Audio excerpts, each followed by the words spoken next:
স্বাগত জানাচ্ছি টিভিএন 24 এর নিয়মিত আয়োজন দা ভিউজ অনুষ্ঠানে আপনাদের সাথে আছি আমি তাহিয়া রুবাইয়াত অপলা। দর্শক, দুটো বিষয় নিয়ে আজকে আমরা আলোচনা করব। আলোচনার শুরুতে অর্থাৎ অনুষ্ঠানের প্রথম অংশে আমাদের আলোচনায় থাকবে নিউ ইয়র্ক সিটিতে বাড়ি কেনার উপায়, অর্থাৎ নিউ ইয়র্ক সিটিতে যারা বাড়ি কেনা বেচার সাথে জড়িত, বিশেষ করে যারা বাড়ি কিনতে চান তাদের জন্য আমাদের আজকের বিশেষ আয়োজন। অনেকগুলো বিষয় থাকবে, অনেকগুলো বিষয় আমাদের আলোচনায় থাকবে। বাড়ি কেনার প্রস্তুতি থেকে শুরু করে যাবতীয় আদ্যপান্ত যেই যেই প্রশ্নগুলো আপনার মাথায় রয়েছে সেগুলোর উত্তর আমরা খুঁজে বের করার চেষ্টা করব। এবং দুটো অংশে আমাদের এই অনুষ্ঠান ভাগ করা থাকে। অনুষ্ঠানের দ্বিতীয় অংশে আমার আলোচনার বিষয়বস্তু হচ্ছে ভোটার রেজিস্ট্রেশনের মাধ্যমে বদলে যেতে পারে বাংলাদেশি কমিউনিটির ভাগ্য, অর্থাৎ বাংলাদেশি কমিউনিটির জন্য ভোটের রাজনীতিতে অংশগ্রহণ কিংবা ভোটার রেজিস্ট্রেশন একটা গুরুত্বপূর্ণ ভূমিকা রাখে এবং সেটা কতটা গুরুত্বপূর্ণ সেই বিষয়টি আমাদের আলোচনায় থাকবে। দুটো বিষয় আলোচনার জন্য দুজন বিশেষজ্ঞ অতিথি বরাবরের মতোই আমার সঙ্গে থাকবেন। আমরা অনুষ্ঠানের প্রথম অংশে চলে যেতে চাই। নিউ ইয়র্ক সিটিতে বাড়ি কেনার বিষয়টিতে আলোচনায় আনতে চাচ্ছিলাম। এই বিষয়ে আলোচনার জন্য এই মুহূর্তে আমার সাথে অনলাইনে যুক্ত হচ্ছেন নিউ ইয়র্কের licensed real estate agent Mahbub Mamun. জনাব মাহবুব মামুন, আপনাকে স্বাগত আমাদের আজকের আয়োজনে। থ্যাংক ইউ আপু, থ্যাংক ইউ, আপনাকে স্বাগত। Thank you. আমি দ্য সেম টাইম আমি সবাইকে স্বাগত জানাচ্ছি, আমাদের দর্শক যারা এখন দেখতেছেন বা পরে অনুষ্ঠান দেখবেন সবাইকে আমাদের অনুষ্ঠানে স্বাগত। জি দর্শক, আপনারাও কিন্তু চাইলে যুক্ত হতে পারেন। টেলিভিশনের স্ক্রিনে ফোন নাম্বার রয়েছে, যদি চান টেলিফোন করতে পারেন। TVN24 আমাদের ফেসবুক পেজ, সেখানে লাইভ স্ট্রিমিং হচ্ছে, আপনি যদি চান সেখানেও যুক্ত হতে পারেন। আপনার যে কোনো পরামর্শ আপনি TVN24 নিউজ নেটওয়ার্কে যে কোনো মুহূর্তেই দিতে পারেন। আর আপনার যদি কোনো প্রশ্ন থাকে, আমাদের যে আলোচনার বিষয়বস্তু সেই সংক্রান্ত যদি কোনো প্রশ্ন থাকে, প্রশ্নও করতে পারেন। আপনার প্রশ্নের উত্তর দেবেন আমার সাথে উপস্থিত বিশেষজ্ঞ অতিথি। আমরা আলোচনা শুরু করব। মাহবুব মামুন, বাড়ি কেনার বিষয়ে অনেক কিছুই আপনার কাছে জানার আছে, তবে নিউ ইয়র্ক সিটিতে বর্তমানে সাপ্লাই এবং ডিমান্ডের অবস্থাটা কি সেটা দিয়েই শুরু করতে চাই। হ্যাঁ আপু, আমরা যদি এখন দেখি বর্তমানে যে পরিস্থিতি, আমাদের পরিস্থিতিতে আমরা দেখতে পাচ্ছি যে নিউ ইয়র্ক সিটিতে এই মুহূর্তে আমাদের গড় বাড়ি, আমাদের অনেক ক্রেতা আছে কিন্তু আমাদের ইনভেন্টরি শর্ট আছে। So right now I would say in New York City বাড়ির হার কম আর প্রচুর বায়ার আছে আমাদের নিউ ইয়র্ক সিটিতে যারা খুঁজতেছেন বাড়ি আর কি। জি, তাহলে আমরা যে সবসময় মানে এক ধরনের পাল্টাপাল্টি আমরা অভিযোগ দেখি, মানে বায়াররা সেলারদের বিরুদ্ধে অভিযোগ করেন, সেলাররা বায়ারদের বিরুদ্ধে অভিযোগ করেন, মানে এই সংকটটা আসলে কেন সবসময় লেগে থাকে? এটা আসলে ডিপেন্ড করে ক্রেতা বা বিক্রেতার উপরে। অনেক সময় দেখা যায় যে আপনার ক্রেতা অনেক সময় অনেক কিছু নিয়ে সন্তুষ্ট না, তো এই ক্ষেত্রে সমস্যা হতে পারে, বাট এটা always there is a way to come out of it if there is something. So আসলে সুবিধা অসুবিধা সব জিনিসেই আছে আমাদের। কিন্তু আমি মনে করি আপনার কাছে যদি আপনার রাইট টাইম থাকে, আপনার বাড়ি কিনে আপনার কাছে টাকা থাকে, সবকিছু থাকে, then the best time to buy house, and we are the licence realtor to help you guys around, বুঝছেন? আমরা তো আছি আপনাদের সহযোগিতা করার জন্য। তো যারা কিনতে চান আমাদের সাথে যোগাযোগ করলে আমরা আপনাদেরকে ওয়ে বলে দেবো কেমনি কি করা যায়। জি, সিটির মধ্যে যারা বাড়ি কিনতে চান, বিশেষ করে ফার্স্ট টাইম হোক অথবা সেকেন্ড টাইম হোক, তাদের একটা মানে প্রথমেই তাদের আসলে চিন্তার মধ্যে যে অনেকগুলো বিষয় থাকে, তার মধ্যে একটা বিষয় হচ্ছে লোকেশন। আমি লোকেশনটা দিয়ে একটু শুরু করতে চাই যে কোন কোন লোকেশনগুলোতে বর্তমানে ক্রেতারা গুরুত্ব দিচ্ছেন, আপনার পর্যালোচনায় কি বলে কোন লোকেশনগুলো ভালো, এবং সেই সাথে কোন লোকেশনগুলোতে আসলে নিউ ইয়র্ক সিটিতে রিসেল ভ্যালু বলতে আমরা যেটা বুঝি সেটি আসলে খুব ভালো হবে কিংবা সামনের দিনগুলোতে আসলে বেশ গুরুত্বপূর্ণ একটা ভূমিকা রাখবে, আপনার কাছে কি মনে হচ্ছে? থ্যাংক ইউ আপু। আমার কাছে মনে হচ্ছে, since I live in the Bronx, আমি ব্রঙ্কসে থাকি নিউ ইয়র্ক সিটিতে। তো ব্রঙ্কসের one of the hot place হলো গিয়া, যারা আমাদের ক্রেতা বেশি যারা কিনতে চায় ওইটা হলো গিয়ে পারচেস্টার। তো পারচেস্টারে অনেক ক্রেতা আছে, ওনারা ম্যাক্সিমাম আমার বায়ার যারা আছেন ওনারা পারচেস্টার কিনতে চান, ওনাদের ফার্স্ট প্রায়োরিটি হলো পারচেস্টার। কুইন্সে এরকম কয়েকটা এরিয়া আছে, one of them is Queens Village, Jamaica, হ্যাঁ, ওজন পার্কেও কিছু এরিয়া আছে। তো ওইরকম, এবং আউট অফ স্টেটও আপনি যদি নিউ ইয়র্ক স্টেটের ভিতরে বা নিউ ইয়র্ক সিটির বাইরে আবার কিছু ক্রেতারা আছেন, ওনারা আমারে অনেক সময় কল দেন, কল দেওয়া সাজেশন চান, যেটা হলো গিয়ে লাইক বাফলো আছে, বিংহামটন আছে, ইভেন আদার প্লেসেস টু। তো আমাদের এখন বর্তমানে আপনি যে কোয়েশ্চেনটা করছেন আমাকে, ওইটা আনসারটা হলো কি, right now people are looking to buy mostly in Parkchester, Bronx, and then Queens Village, and some buyers they're looking to buy even in Long Island, some areas like Hicksville and others. জি। বাড়ি কেনার আসলে যখন একজন ক্রেতা আসলে চিন্তা করেন যে তিনি বাড়ি কিনবেন, বাড়ি কেনার আসলে ঠিক কতদিন আগে থেকে প্রিপারেশন নেওয়া উচিত, কিংবা বাড়ি কেনার কথা কেউ ভাবছেন, কতদিন সময় হাতে রেখে একজন অভিজ্ঞ রিয়েল এস্টেটের সঙ্গে যোগাযোগ করা উচিত? আমি মনে করি আপু, কেউ যদি বাড়ি কিনতে চান, আপনারা যারা বাড়ি কিনতে ইন্টারেস্টেড, আপনারা একজন লাইসেন্স রিয়েল এস্টেট এজেন্টের সাথে অ্যাটলিস্ট 6 মান্থ আগে যোগাযোগ করা উচিত, কারণ আপনার অনেক কিছু থাকে বাড়তে। সো সাধারণত when you are ready to buy a house, আপনি প্রথমে আপনার অনেক কিছু ডিপেন্ড করে, যেমন আপনি যদি লোন করতে চান, আপনার প্রি অ্যাপ্রুভাল আছে নাকি, প্রি অ্যাপ্রুভাল না থাকলে কেমনে আপনি প্রি অ্যাপ্রুভাল পাবেন। যেমন আমরা সাধারণত একজন লোন অফিসারের সাথে বা ল্যান্ডারের সাথে আমরা যোগাযোগ করে দিতে পারি। তো উনি আপনারে পুরা লোন প্রসেসটা উনি আপনাকে বুঝিয়ে দিবে যে কেমনে কি করলে আপনি আপনার সুবিধাগুলো পাবেন। এখানে আরো কিছু ব্যাপার আছে, যেমন হইলো গিয়ে আপনার যে কেউ আছে ফার্স্ট টাইম কিনতেছেন, সো এখানে আবার কিছু ফার্স্ট টাইম হোম বায়ারের কিছু প্রসেস আছে, আবার কিছু বেনিফিটও আছে।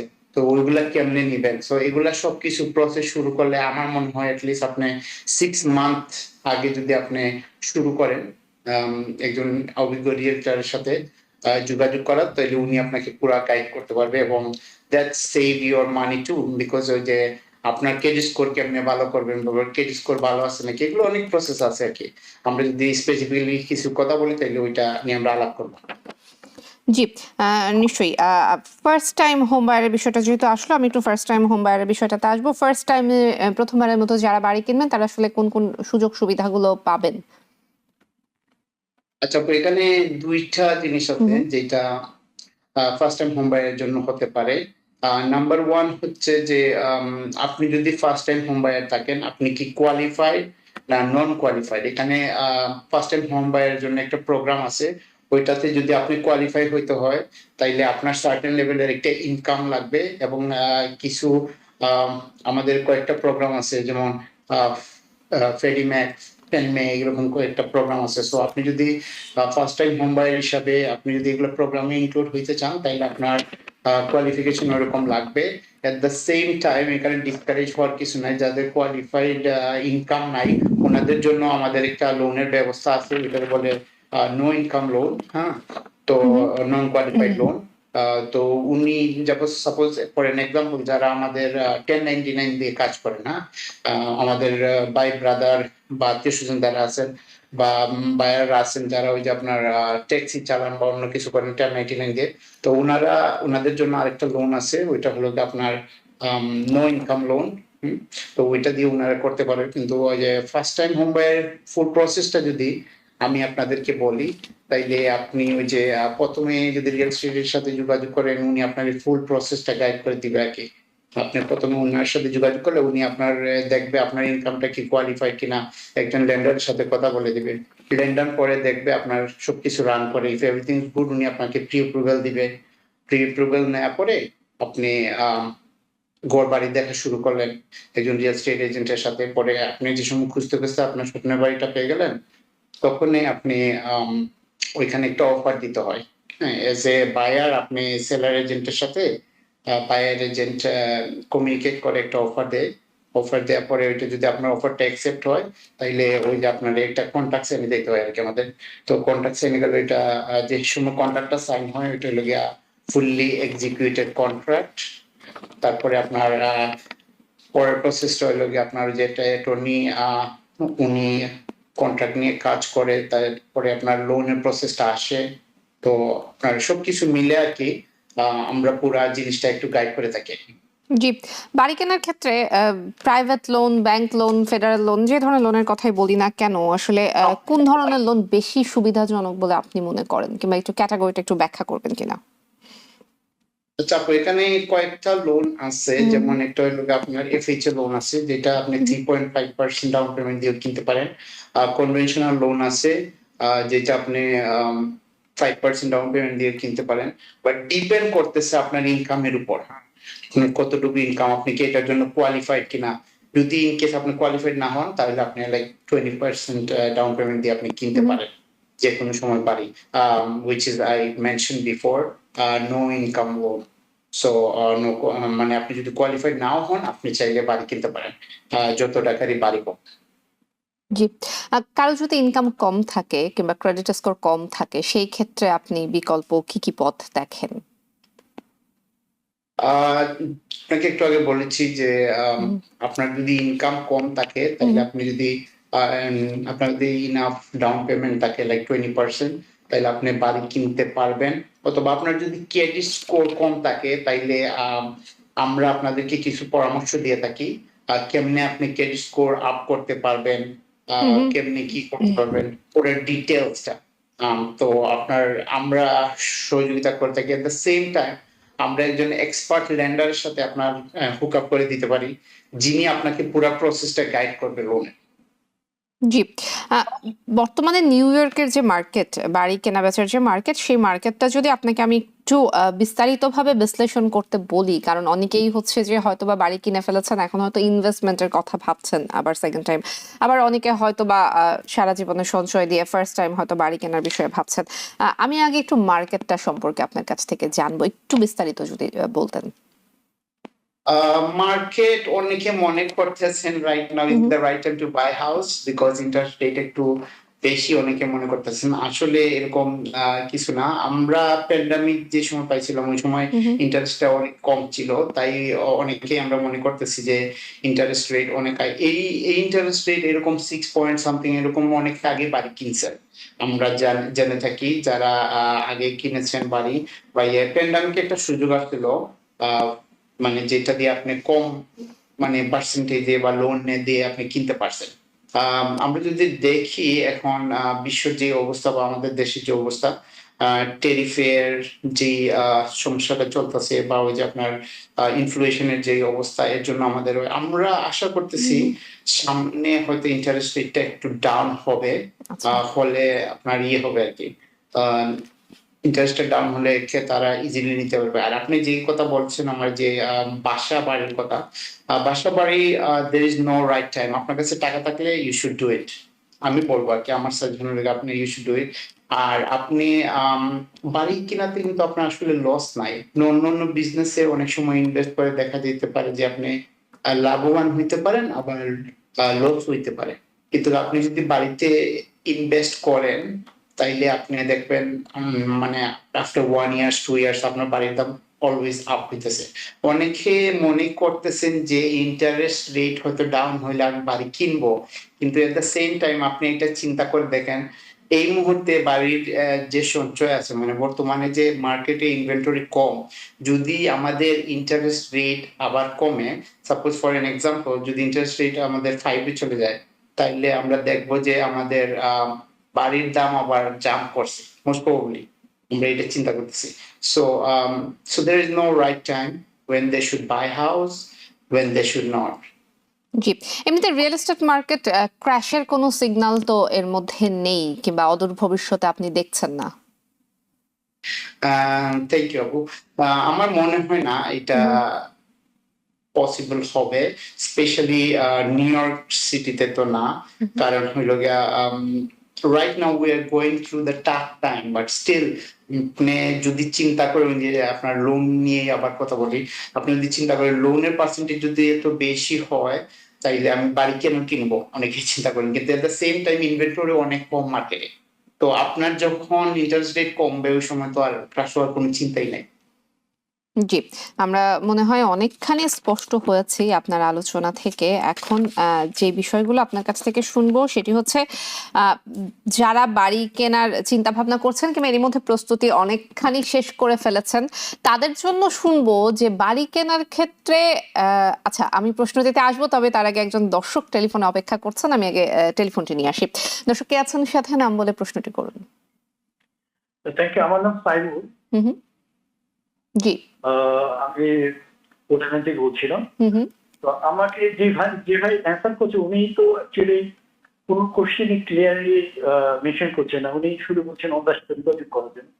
আমি একটা নিউ হোম বাইরে হলে আমাকে কি স্টেপ নিতে হবে, কি ডকুমেন্টেশন দরকার আছে, এইটা একটা স্পেসিফিক যদি বলা যেত তাহলে মোর হেল্প। বিকজ উনি শুধুমাত্র মানে কি বলবো, মানে ঘুরে পেঁচে একই কথা বলছে যে আমাদের কাছে আসলে আমরা অনেকটা ঠিক হই। ইনফ্যাক্ট আমি তো real factor what is the best process to go for the new home born. Thank you very much. জি, অসংখ্য ধন্যবাদ। দর্শক, আচ্ছা, আমি আমাদের অতিথির কাছ থেকে দর্শকদের প্রত্যাশা আসলে যেরকম যে উনি আরেকটু স্পেসিফিক জানতে চাচ্ছেন যে উনি বাড়ি কিনতে যাচ্ছেন, একদম শুরু থেকে যদি আপনি স্টেপ বাই স্টেপ বলেন ডকুমেন্টেশনের বিষয়টি সহ, তাহলে আর কি ওনার জন্য সুবিধা হয়।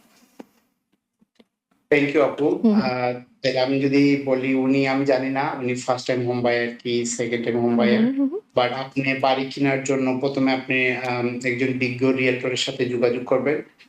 উনি আপনার প্রথমে আপনার প্রি অ্যাপ্রুভাল নেওয়ার জন্য হেল্প করবে, বা উনি আপনার জিজ্ঞেস করবে if you are pre qualified. তো প্রি কোয়ালিফাইড হওয়ার জন্য সাধারণত আমরা একজন লেন্ডারের কাছে পাঠাই, বা আমরা নিজেই চেক করি যে উনি কি W2 তে কাজ করতেছেন না হুম, 1099। উনার ইনকাম দিয়ে আমরা কত টাকার বাড়ি উনার জন্য কিনে দিতে পারি। তো ওইটার উপরে ডিপেন্ড করে উনার স্পেসিফিক এরিয়া, উনি কোন এরিয়াতে চাচ্ছেন হুম, ওইটা দেখে আমরা উনাকে বাড়ি দেখানো শুরু করি। তো উনার যদি ইনকাম কোয়ালিফাইড হয় তাইলে উনি ওই যে আপনারা আগে বলছি FHA লোন নিতে পারবে, উনি কনভেনশনাল লোন নিতে পারবে 3.5% দিয়ে অথবা 5% দিয়ে।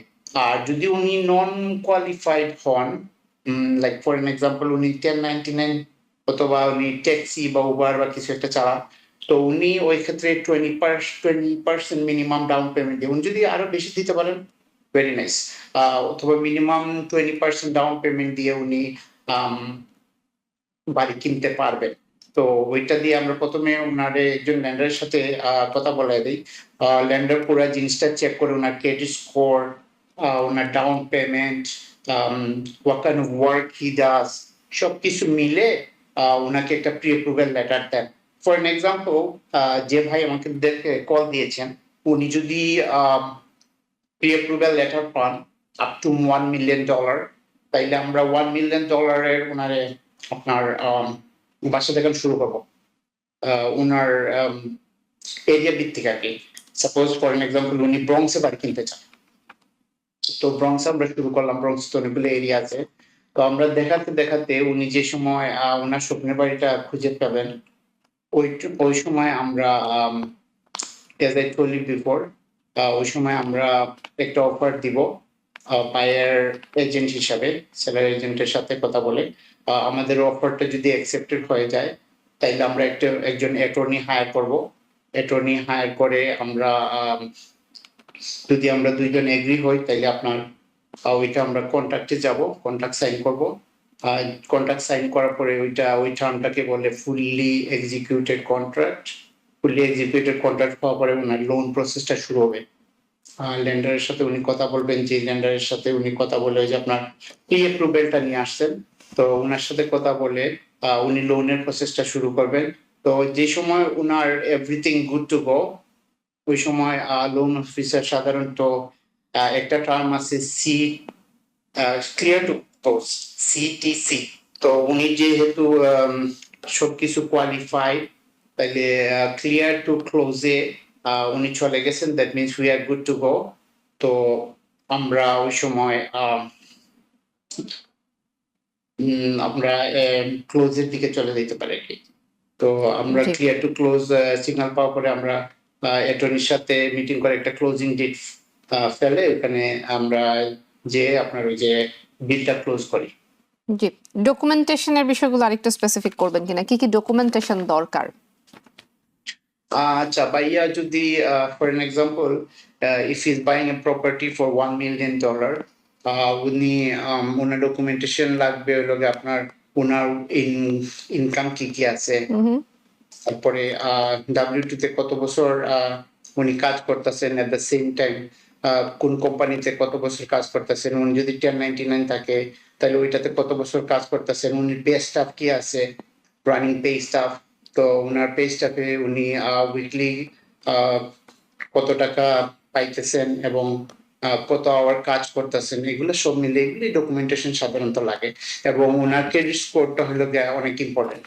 জি এট দ্য সেম টাইম উনি জি কত আমরা পার্সেন্ট লোন একদম শেষ পর্যায়ে চলে এসেছি। আমি যে প্রশ্নটি এর আগে মানে টেলিফোনে যাবার আগে অর্ধেক করে গিয়েছিলাম, সেই প্রশ্নটি দিয়ে শেষ করবো। একটু সংক্ষেপে জানবো মাহবুব মামুন, কেউ একজন বাড়ি কেনার প্রস্তুতি অনেকখানি নিয়ে ফেলেছেন, তিনি হয়তো বাড়ি কিনবেন, সেই ক্ষেত্রে কোন কোন বিষয়গুলোকে বাড়ি কেনার ক্ষেত্রে আপনি রেড ফ্ল্যাগ হিসেবে দেখেন? আসলে আমি মনে করি কেউ যদি বাড়ি কিনে, তাইলে প্লিজ আপনি বাড়ি কিনতেছেন, একটা লোন নিবেন, তো ওই সময় আপনি যেন এক্সট্রা কোনো লোন না নেবেন। স্পেশালি ফর এন এক্সাম্পল, আপনি একটা গাড়িও কিনতে চাচ্ছেন এট দ্য সেম টাইম, তো আপনি যদি বাড়ি কিনবেন তাইলে প্লিজ গাড়ি কিনবেন না। এর জন্য আপনার একজন এক্সপার্ট রিয়েল এস্টেটের প্রয়োজন বা আপনার গাইডেন্সের প্রয়োজন। সো ফর এন এক্সাম্পল, আপনি বাড়ি কিনতেছেন $1 million, সো আপনার যদি আপনি গাড়ি কিনতে যান বা বড় ধরনের একটা লোনে জড়ায় যান, পার্সোনাল লোন বা ক্রেডিট কার্ড লোন, তো ওইটা না না আপনার মাহবুব মামুন, আমার প্রশ্নটা ছিল আপনি যেটা বলছেন সেটা হয়তো কারো পার্সোনাল ইকোনমিক্যাল ম্যানেজমেন্টের বিষয় হতে পারে। আমি বলছি একটা প্রপার্টির ক্ষেত্রে কোন কোন বিষয়গুলোকে আপনি রেড ফ্ল্যাগ হিসেবে দেখেন, যে এই প্রপার্টিতে যদি এই সমস্যাগুলো থাকে তাহলে এটা হচ্ছে রেড ফ্ল্যাগ, এই বাসাটা কিংবা এই জায়গাটা না কেনাই ভালো। আচ্ছা, সরি, যদি আপনি একটা প্রপার্টি কিনতে যান, আপনি অবশ্যই চেক করবেন প্রপার্টিতে কোনো ভায়োলেশন আছে কিনা। তারপরে আপনার প্রপার্টির আপনার কত বছর আগে বিল্ড, আপনার রুফটা ঠিক আছে কিনা, আপনার ইলেকট্রিক সিস্টেম কেমন, আপনার প্লাম্বিং সিস্টেম কেমন, আপনার হিট ঠিক মতো কাজ করতেছি না কিনা, এগুলো আপনার রেড ফ্ল্যাগ। আপনি যদি এগুলো সবকিছু ঠিক থাকে, আপনার গ্যাস ঠিক মতো কাজ করতেছে কিনা, আপনার কানেকশন ঠিক আছে কিনা, ইলেকট্রিক কানেকশন, এগুলো যদি সবকিছু ঠিকঠাক থাকে, কোনো ভায়োলেশন না থাকে, তাইলে then you good to go. জি, অসংখ্য ধন্যবাদ। আজকে আমাদের সময় শেষ হয়ে গেছে, আরো অনেক কিছু জানার ছিল কিন্তু সময়ের অভাবে পারলাম না। মাহবুব মামুন, আপনাকে অসংখ্য ধন্যবাদ, আজকে আপনি আমাদের সময় দিয়েছেন। থ্যাংক ইউ জি সবাইকে ধন্যবাদ দেখার জন্য। আর আপনারা যদি কেউ আমার সাথে যোগাযোগ করতে চান, আমার নাম Mahbub Mamun, license real estate agent. আমরা আসলে সাধারণত ছোট্ট একটা প্রোগ্রাম করে থাকি, সবার সবকিছু প্রশ্ন একসাথে উত্তর দেওয়া যায় না। আপনাদের পার্সোনাল কোনো অপিনিয়ন চাইলে বা কোনো কিছু যোগাযোগ করার জন্য আপনি আমাদেরকে কল দিতে পারেন। আমার নাম জি মাহবুব মামুন, অসংখ্য ধন্যবাদ। আমরা আসলে লাইভ শোতে এইভাবে নাম্বার প্রমোট করি না। অসংখ্য ধন্যবাদ আপনাকে, যা দর্শকের নিশ্চয়ই আপনাকে খুঁজে নিবে। অসংখ্য ধন্যবাদ আজকে আমাদের সাথে সময় দেওয়ার জন্য। Thank you. দর্শক কোথাও যাবেন না, ছোট্ট একটি বিরতির পর আবারও ফিরছি। বিরতির পর আবারও স্বাগত জানাচ্ছি দ্য ভিউজ অনুষ্ঠানে। আলোচনার এবারের বিষয়, ভোটার রেজিস্ট্রেশনের মাধ্যমে বদলে যেতে পারে বাংলাদেশি কমিউনিটির ভাগ্য। আলোচনার জন্য আমার সাথে এই মুহূর্তে স্টুডিওতে উপস্থিত আছেন রাইজ অফ নিউ ইয়র্ক সিটির প্রেসিডেন্ট এবং প্রতিষ্ঠাতা শামসুল হক। স্বাগত আপনাকে আমাদের আজকের আয়োজনে। ধন্যবাদ আপনাকে। জি দর্শক, আপনারা যুক্ত হতে পারেন, টেলিভিশনের স্ক্রিনে ফোন নাম্বার রয়েছে, যদি চান টেলিফোন করতে পারেন। টিবিএন 24 আমাদের ফেসবুক পেজ, সেখানে লাইভ স্ট্রিমিং হচ্ছে, যদি চান সেখানেও যুক্ত হতে পারেন। আপনার যে কোনো মতামত শোনার জন্য আমরা অধীর আগ্রহে বসে আছি। এর বাইরে যদি কোনো প্রশ্ন থাকে প্রশ্ন করতে পারেন, আপনার প্রশ্নের উত্তর আমি দিব না, আমার সাথে উপস্থিত বিশেষজ্ঞ অতিথি দেবেন। শামসুল হক, আমাদের আজকের আলোচনার বিষয় ভোটার রেজিস্ট্রেশনের মাধ্যমে বদলে যেতে পারে কমিউনিটির ভাগ্য। আমরা কমিউনিটির মানুষকে ভোটার রেজিস্ট্রেশনের জন্য আহ্বান জানাই, আমরা প্রত্যেকবার নির্বাচনের সময়ই আমরা এটা জানাই। আমরা এই যে সাধারণ মানুষকে, মানে আমরা এখনো কেন শুধুমাত্র ভোটের সাথে তাদেরকে যুক্ত করার জন্য আছি, আমরা কেন মেইন স্ট্রিমে বাংলাদেশি কমিউনিটির অংশগ্রহণ বাড়াতে পারছি না? এটা কয়েকটা কারণ, কিন্তু আপনাকে প্রথমে বলি এবং আপনার দর্শকদেরকে বলি যে আপনাদের এই টিভিএন এর মাধ্যমে এবং এই প্রতিষ্ঠানের মাধ্যমে যেভাবে ইলেকশনের ব্যাপারে কথা বলছেন, এর কারণে এই বছর বাংলাদেশিরা হিস্ট্রি মেক করছে। তো হিস্ট্রি মেক করছে এমন ভাবে, আপনি জোহরান মামদানির ক্যাম্পেইনের ইন্টারনাল ডেটা বলতেছে যে নিউ ইয়র্ক সিটিতে আগে যারা বাংলাদেশিরা বা মুসলমানরা ভোট দিত 7% ভোট দিত, কিন্তু এইবার বাংলাদেশিরা, মুসলমানরা দিছে 32%, কিন্তু বাংলাদেশিরা 42% ভোট দিছে। সো 7% থেকে 42% বা 32%, ইটস এ হিউজ ইনক্রিজ। এবং এই জন্য বাংলাদেশি সবাই এর সফলতার জন্য ক্রেডিট নিতে পারবে। আর আপনার যে প্রশ্নটা যেটা হচ্ছে যে বাংলাদেশিরা, কি জন্য এখন পর্যন্ত ইলেক্টেড অফিসিয়ালস কম, এইটাই আমি মনে করতেছি। মেইন স্ট্রিমে আমরা এখনো আমাদের অংশগ্রহণ তো এটা কয়েকটা কারণ, একটা কারণ যেগুলা জানে না সেটা আমি বলি, সেটা হচ্ছে প্রত্যেক জায়গায় যে বিভিন্ন জায়গাগুলোতে বাংলাদেশিরা আছে, যেমন জ্যাকসনাইটে আছে, যেমন জামাইকাতে আছে, যেমন পার্চেস্টারে আছে, রাইট? এই প্রত্যেকটা ডিস্ট্রিক্টে প্রত্যেক 10 বছর পর পর যখন সেন্সাস হয় তখন এই ডিস্ট্রিক্টগুলো ভাগাভাগি হয়, এবং ওই ভাগাভাগির সময় ওরা ওই যে কুইন্স বা ব্রঞ্জ বা ব্রুকলেন এই যে পার্টিগত যারা আছে ওরা আমাদেরকে ডিভাইড করে দেয়। কোনো সময় আমাদের যে জনসংখ্যা যে জায়গায় থাকে কোনো সময় 3 ভাগ, কোনো সময় 4 ভাগ করে ফেলে, যাতে আমাদের এই ভোট ব্যাংকটা কমে যায়, যাতে আমরা একজনকে ইলেক্ট করতে পারি না। আরো 2-3টা জিনিস আছে, যেমন কোনো সময় আমাদের গুড কোয়ালিফাইড ক্যান্ডিডেট থাকে না যারা জানে ক্যাম্পেইন করা, যাতে মেইন স্ট্রিমের সাথে কাজ করতে পারে, সবার সাথে কাজ করতে পারে। আর একটা প্রবলেম হচ্ছে যে অনেক সময় কোনো জায়গায় একজন কোয়ালিফাইড ক্যান্ডিডেট থাকলেও দেখা যায় আরো 3 জন ক্যান্ডিডেট রান করে ফেলতেছেন, এবং যার কারণে একজন ক্যান্ডিডেটের জন্য উইন করে আসা মুসিবত হয়ে যায়। কিন্তু এমনিতে তো আমরা দেখি যে আমাদের কমিউনিটির মানুষজন কিন্তু খুবই রাজনীতি সচেতন, বাংলাদেশের রাজনীতি নিয়ে তারা খুব আলোচনা করে, কিন্তু আমেরিকার রাজনীতিতে সক্রিয়ভাবে ভূমিকা রাখা, কাজ করা, এই আগ্রহের জায়গাটা তাদের মানে কেন তৈরি হয় না? আগ্রহ কেন তৈরি হয় না, এটা কিছুটা আমাদের নিজের ভুল, মানে যারা লিডারশিপে আছে তার এই জিনিসটা আমাদের ইম্পর্টেন্সটা বলা দরকার, জানানো দরকার, এবং হোয়াটস ইন ইট ফর দেম। যে আমরা যখন ভোট দিব আমাদের কমিউনিটির রিসোর্সেস গুলা বাড়বে, আমরা যখন ভোট দিব তখন আমাদের কমিউনিটির কথাগুলা শুনবে। এই যে নিউ ইয়র্ক সিটিতে প্রত্যেক বছর মনে করেন $400 million ডিস্ট্রিবিউট করা হয় বিভিন্ন নন প্রফিট অর্গানাইজেশনস গুলাতে বা নন কমিউনিটি অর্গানাইজেশনস গুলাতে, আমাদের কমিউনিটিতে কোনো টাকা পায় না। কেন পায় না? একমাত্র কারণ আমাদের লোকজনরা আগে ভোট দিত না। কিন্তু hopefully this is changing right now. Hopefully এই যে এই বছর 42% যে বাংলাদেশিরা ভোট দিচ্ছেন, হোপফুলি এটা চেঞ্জ হবে। কিন্তু আরেকটা বিষয় হচ্ছে যে আমাদের এই 42% ভোট দিলে চলবে না, আমরা অন্যান্য যে কমিউনিটিগুলো আরো ভালো করতেছে তাদের কাছ থেকে শেখা দরকার। যেমন আমেরিকান জুইশ কমিউনিটি, তারা হচ্ছে 70, 80, 90% ভোট দেয়। আমরা কেন ওই লেভেলে যাইতে পারবো না? অবশ্যই পারবো। তা আমাদের কমিউনিটি লিডার্স যারা আছে তাদের রিসোর্সেস কথা বলা দরকার, ওদের যে বেনিফিটটা কোন জিনিসটা ওইটা ওনাদেরকে জানানো দরকার, তখন আমাদের মানুষরা ভোট দিবে বেশি। আমাদের এই যে আমরা ভোট ব্যাংক বাড়ানোর কথা বলছি, আমরা আগের তুলনায় অনেক ভোটার বেড়েছে, আমরা সেই বিষয়গুলো নিয়ে আলোচনা করছি। আমরা কি আমাদের পরবর্তী যে প্রজন্ম, নতুন যে জেনারেশন, তাদেরকে কি এটার সাথে যুক্ত করতে পারছি? মানে তারা কি যুক্ত হচ্ছে, আগ্রহ দেখাচ্ছে? এইবার it changed completely, and that's the reason why it gives me hope. Right, Hopes এই জন্য যে এইবার আমি তো ওই জহরানের ক্যাম্পেইনে আমি সকাল 5:30 থেকে রাত্রে 9:15 পর্যন্ত ছিলাম একটা স্টেশনে, যে জায়গায় আমি ক্যাম্পেইন করতেছিলাম, ডিস্ট্রিবিউট করতেছিলাম ফ্লায়ার। এবং আমি যে ব্লকে থাকি ওই ব্লকে আজকে মনে করেন 20-25 বছর থেকে সেম জায়গায়, এবং ওইখানে এই ইলেকশনের district.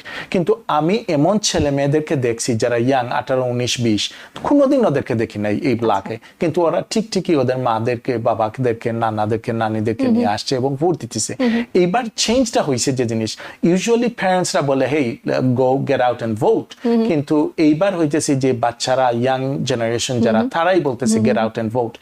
And it has to do with the messaging যে জহরান ক্যাম্পেইন যেভাবে ইনস্টাগ্রামের মাধ্যমে বা সোশ্যাল মিডিয়ার মাধ্যমে যেভাবে ইয়াং জেনারেশনকে কানেক্ট করতে পারছে, এইরকম আমি মনে করি যদি কোনো ক্যান্ডিডেটস কানেক্ট করতে পারে, বুঝাইতে পারে, তাহলে অবশ্যই ইয়াং জেনারেশনরা আসবে এবং ভোট দিবে। জি, জোহরান মামদানির এই যে জনপ্রিয়তা আমাদের কমিউনিটিতে, কিংবা এত বেশি ভোট পাওয়া, তিনি আসলে সাউথ এশিয়ান কিংবা মুসলমান বলেই কি আসলে এটা পেয়েছেন, নাকি আদতেও আসলে আমাদের কমিউনিটির মানুষজন ভোট দিয়ে নিজের জনপ্রতিনিধি কিংবা নিজের শহরের নগর পিতা বেছে নিতে চান? আপনার কাছে কি মনে হয় কোনটা বেশি গুরুত্ব পেয়েছে? এইখানে 2-3টা জিনিস এগেইন, একটা জিনিস হচ্ছে as a candidate Zohran Mamdani is really good. আপনি ওনার সাথে যখন মিশবেন দেখবেন খুবই ভদ্র মানুষ, আর সবার সাথে হাসি খুশির মাধ্যমে কথা বলে, right? So that's an attraction. এই জন্য অনেক সাউথ এশিয়ানসরা বা মুসলমানরা ভোট দিতেছেন। আরেকটা জিনিস হচ্ছে যে নিউ ইয়র্ক সিটির এই যে আমাদের ছেলেমেয়েরা বা আমাদের নেইবার্সরা দেখতেছে যে কি হইতেছে প্যালেস্টাইন, রাইট? হাজার হাজার মানুষ মারা যাইতেছে, মাইরা ফেলতেছে, কিন্তু এই ব্যাপারে কারো সাহস নাই কথা বলার জন্য। কিন্তু মামদানি এই জিনিস যদি নিউ ইয়র্ক সিটি মেয়র হিসাবে কোনো কিছু করতে পারবে না, কিন্তু morally he is taking a stand, right? আর এই স্ট্যান্ড যখন মানুষরা, এই যে আমাদের ইয়াং জেনারেশনরা যখন সবসময় নিউজ দেখে, ইনস্টাগ্রাম দেখে বা টুইটারে আছে, ওরা দেখতেছে, জানতেছে, পাইতেছে, বুঝতেছে, তখন দেখতেছে যে অন্য কেউ যখন কথা বলতেছে না, এই একমাত্র হিউম্যানিটির ব্যাপারে কথা বলতেছে, এই একজন পিসের ব্যাপারে কথা বলতেছে। সো এই জন্য ওরা motivated and they are getting out and vote. So it's not only one thing that is deciding, it's multiple factors that is helping him. জি, আমি একটু আবার আমাদের টপিকের একদম বেসিকে চলে আসি। ভোটার রেজিস্ট্রেশনের কথা আমরা বলছিলাম। ভোটার রেজিস্ট্রেশনে অংশগ্রহণ আমাদের কমিউনিটির বাড়ানোর মধ্য দিয়ে আসলে আমাদের কমিউনিটিতে কি কি পরিবর্তন আসতে পারে বলে আপনি আশাবাদী? প্রথমত হচ্ছে যখন আপনি ভোট রেজিস্টার্ড ভোটার থাকবেন না, তখন ইউ ডোন্ট কাউন্ট। তখন আপনি রেজিস্টার্ড ভোটার হবেন, তখন আপনি একজন দর্শক হবেন, রাইট?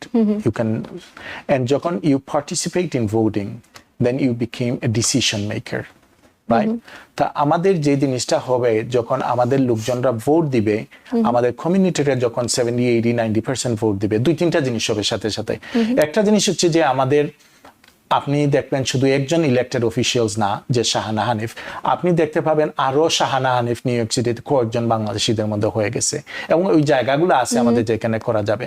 আমাদের যখন এই ভোটিংটা হবে, তখন এই যে গভর্নর রেস হোক আর সেনেটর রেস হোক আর মেয়রের রেস হোক, সব আমাদের কমিউনিটিতে আসবে, এবং ওরা প্রমিস করবে যে আমাদেরকে এই রিসোর্সেস গুলা দেওয়ার জন্য, যেগুলা পয়সাগুলা দেওয়ার জন্য আমাদের কমিউনিটির সিনিয়র সিটিজেনদের জন্য, ইমিগ্রেন্ট সেন্টারের জন্য, ইংলিশ লার্নিং সেন্টার্সের জন্য। আর আরেকটা জিনিস হবে, যেমন বর্তমানে আমাদের নিউ ইয়র্ক সিটিতে কোনো কমিশনার নাই, কোনো ডেপুটি কমিশনার নাই, অ্যাসিস্ট্যান্ট কমিশনার নাই, বা হায়ার র্যাঙ্কিং পজিশনস গুলাতে নাই। তখন আমাদের লোকজনকে ওরা নিজেই ডাকি আইনা বলবে, hey, you are qualified, you can do the job, right? As long as you can do the job and qualified, you can get a job in upper echelon. তখন আমাদের ভয়েস যেটা, ওইটা রিপ্রেজেন্ট করতে পারবে city government, state government, federal government. আপনারা এই Englishman বাড়ানোর জন্য কি কি উদ্যোগ নিয়েছেন, কি কি ক্যাম্পেইন কিংবা কি কি করছেন? আমরা এই তো এই সামারে এবং আগের সামারে আমরা প্রচুর ভোটার রেজিস্ট্রেশন করছি, কিন্তু এই বছর, এইবার আমরা এই ইলেকশনের আগে অন্তত আমরা 20টা আরো ভোটার রেজিস্ট্রেশন করব বিভিন্ন জায়গায়। আপনারা দর্শক যারা আছেন তারা দেখতে পাবেন আমাদেরকে বিভিন্ন মসজিদের সামনে, বিভিন্ন সেন্টার্স গুলাতে, যেখানে মানুষগুলা ট্রাফিকটাকে জ্যাকসন আইছে, আপনারা যার যে ভোটার রেজিস্ট্রেশন থাকবে প্লিজ করেন। কিন্তু আপনাকে আরো একটা জিনিস বলতে চাই, যে জিনিসটা আমরা লক্ষ্য করছি এইবার, যে অনেক ভোটার্সরা আছেন যে তারা রেজিস্টার্ড কিন্তু কোনো পার্টি এফিলিয়েটেড না। নিউ ইয়র্ক সিটি হচ্ছে Democratic city, Democratic state, right? এইখানে আপনি রেজিস্ট্রেশন, তখন পার্টি এফিলিয়েশন থাকবে না, তখন আপনি প্রাইমারি ইলেকশনে পার্টিসিপেট করতে পারবেন না। এবং হাজার হাজার বাংলাদেশিরা কোনো পার্টি সিলেক্ট করে নাই। তা আমি উনাদেরকে বলবো যে register yourself, re-registered again as a Democrat, and then আপনি প্রাইমারিতে ভোট দিতে পারবেন, আর জেনারেল ইলেকশনে আপনার যাকে ভালো লাগে তাকেই দিতে পারবেন। কিন্তু অন্ততপক্ষে বেস্ট ডিসিশন হবে যে ডেমোক্রেটিক পার্টিতে এনরোল করা। জি, নিশ্চয়ই। আপনারা বিভিন্ন জায়গায় ক্যাম্পেইন করছেন, সাধারণ মানুষের মধ্যে সচেতনতা বাড়াচ্ছেন। আমাদের কমিউনিটিতে ভোটারদের একটা বড় অংশ কিন্তু প্রবীণ, বিশেষ করে আমি যদি নারীদের কথা বলি, যারা ঘরে আছেন, যারা হয়তো রাজনীতিটা ঠিক করে বোঝেনও না, হয়তো রাজনৈতিক যে ক্যান্ডিডেট গুলো রয়েছেন তাদেরকে ঠিক করে চেনেনও না, তাদের কাছে পৌঁছানোর জন্য কি আপনারা বাড়তি কোনো কিছু করছেন? না, ইটস এ বিগ টাস্ক। এই যে জিনিস আজকে আসাই আপনাদের প্রোগ্রামে, এইটাই ওনাদের কাছে রিচ আউট করার জন্য, যে আপনারা জানেন, আপনারা বুঝেন, আপনারা অবশ্যই স্মার্ট, আর আপনারা হয়তো অনেক সময় অনেক ক্যান্ডিডেট যারা আছে তারা হয়তো আপনাদেরকে প্রপারলি রিচ আউট করতে পারতেছে না, আমরা হয়তো প্রপারলি রিচ আউট করতে পারতেছি না, কিন্তু আপনারা ক্রুশাল। আপনারা প্রত্যেকের একটা ভোট আছে, এবং আপনারা সবাই বাসায় থাকেন আর বাইরে থাকেন, সবাই ডেমোক্রেটিক প্রাইমারি হোক, রিপাবলিকান প্রাইমারি হোক, আপনি জেনারেল ইলেকশন হোক, সবাই আসেন, সবাই ভোট দেন। যত বেশি আমাদের ভোট কমিউনিটির ভোট দিবে, তত আমাদের কমিউনিটি শক্তিশালী হবে। জি, নিশ্চয়ই। কমিউনিটি থেকে কেমন সাড়া পাচ্ছেন? এইবার ভেরি ইনথুজিয়াস্টিক ক্রাউড, আপনি বৃদ্ধ বলেন, মিড এজের বলেন এবং ইয়াং বলেন, সবাই দে আর ভেরি ভেরি এক্সাইটেড। আমি যে জায়গায় যাইতেছি ওরা বলতেছে না আমরা প্রাইমারিতে ভোট দিছি, এবারও ভোট দিব। মাঝে মধ্যে শোনা যায় যে আমরা প্রাইমারিতে গেছি এবার ভোট দিতে পারি নাই, কারণ আমরা ওই রেজিস্টার ছিলাম অন্য পার্টিতে বা আনএফিলিয়েটেড, এজন্য ভোট দিতে পারি নাই। কিন্তু এইবার I am seeing the enthusiasm that I have never seen before. আমাদের কমিউনিটিরা, আমি এই প্রাইমারিতে ওনারা খুবই ভালো করছে। আমি আশাবাদী যে এই ইলেকশনে উনি খুবই, আমরা বাংলাদেশের যখন ভোট কাস্ট করা হবে, you will see a massive number of people are voting and it's gonna be good for our community. কিছুটা শেষ পর্যায়ে চলে এসেছে আয়োজনে, একটু আপনার কাছ থেকে শুনবো যে মামদানির ক্যাম্পেইনের সঙ্গে যেহেতু আপনি ছিলেন, আমরাও ছিলাম টিবিএন 24, তিনি এসেছিলেন টিবিএন পরিবারের সঙ্গে, টিবিএনের দর্শকদের সঙ্গেও কথা বলেছেন। মামদানির জন্য সামনের দিনে কি কি চ্যালেঞ্জ আপনি দেখতে পাচ্ছেন? As an for the election or election. So election যে চ্যালেঞ্জগুলো হচ্ছে যে ইলেকশনের দিনে খেয়ে আসবে এবং খেয়ে ভোট দিবে, ওইটার জন্য উনি অলরেডি কাজ আরম্ভ করে দিয়েছেন। যেমন এই যে উইকেন্ড গেল, আমরা শুধু জ্যাকসনাইটে শুধু একটা এরিয়ায় 100-র বেশি ভলান্টিয়ার ছিলাম যারা ডোনাট করছি বিভিন্ন জায়গায়, রাইট? এইটা উনি করতেছেন, কিন্তু উনার চ্যালেঞ্জ যে জিনিসটা হচ্ছে যে রেটরিক, যেটা যে প্রপাগান্ডা, যেটা যে উনি উইক অ্যান্ড পাবলিক সেফটি, উনি কিছু কমেন্টগুলা করছে যেগুলা 4-5 বছর আগে, ওই কমেন্টগুলাদেরকেই উনারা বারবার চাইতেছে ডিসকারেজ করার জন্য। অ্যান্ড্রু কুমো এবং এরিক অ্যাডামস চাইতেছে যে উনাকে লোকজন না ভোট দেওয়ার জন্য। সো চ্যালেঞ্জ হচ্ছে যে হাউ ডাজ হি ওভারকাম, এবং এই ওভারকামার কয়েকটার কাজ হচ্ছে যে উনি নিজে কথা বলা এই ব্যাপারে যে he is not weak and public safety, আর উনার সার্গেইস যারা যাবে, যারা কথা বলে ওনার পক্ষ থেকে, তারাও বলা দরকার। আপনাকে I am happy to report that আমি ল এনফোর্সমেন্টের একমাত্র ব্যক্তি যে নিউ ইয়র্ক সিটিতে যে ওপেনলি এবং পাবলিকলি ওনাকে আমি এন্ডোর্স করছি এবং কন্টিনিউলি আমি সাপোর্ট করতেছি ওনাকে। জি, নিশ্চয়ই জনসমর্থন উনি পাচ্ছেন, কিন্তু ডেমোক্রেট দল থেকে যে সমর্থন পাওয়ার কথা সেটাকে তিনি পর্যাপ্ত পাচ্ছেন কিংবা সামনের দিকে পাবেন? The party যে লিডার যারা আছে ওরা reluctant to support him because of national election. কিন্তু আপনি যে যারা মনে করেন এভারেজ যে ডেমোক্রেটিক ভোটার্স যারা আছে, তারা ওনাকে ভোট দিবে। আপনি অলরেডি দেখছেন যে কুইন্সবরো প্রেসিডেন্ট এবং অন্যান্য ইলেক্টেড অফিসিয়ালস, অনেক যারা আগে অন্যান্য ক্যান্ডিডেট থেকে ভোট দিছিলেন বা সাপোর্ট দিছিলেন, তারা এখন জহরানের টিমে আসছেন। তা আরো আমাদের আছে সেপ্টেম্বর, মনে করেন অগাস্ট, সেপ্টেম্বর, অক্টোবর, এই 2-3 মাসের মধ্যে আপনি দেখবেন আরো ক্যান্ডিডেটস গুলো আসবে এবং সাপোর্ট করবে, ইলেক্টেড অফিসিয়ালসরা আসবে এবং সাপোর্ট দিবে। আর যদি এইটা এরা সাপোর্ট না দেয় তাহলে ওদের নিজেরই ক্ষতি, কারণ Zohran Mamdani is not only a person, it's a movement, and that movement is going to crush anybody who is not going to support him.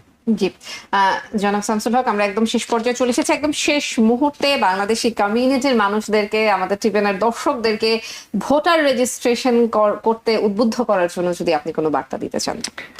আপনারা যে যেখানেই থাকেন না কেন, দয়া করে আপনাদের ভোটার রেজিস্ট্রেশন করেন, ওয়েট করেন না যে ভোটার রেজিস্ট্রেশন করার জন্য।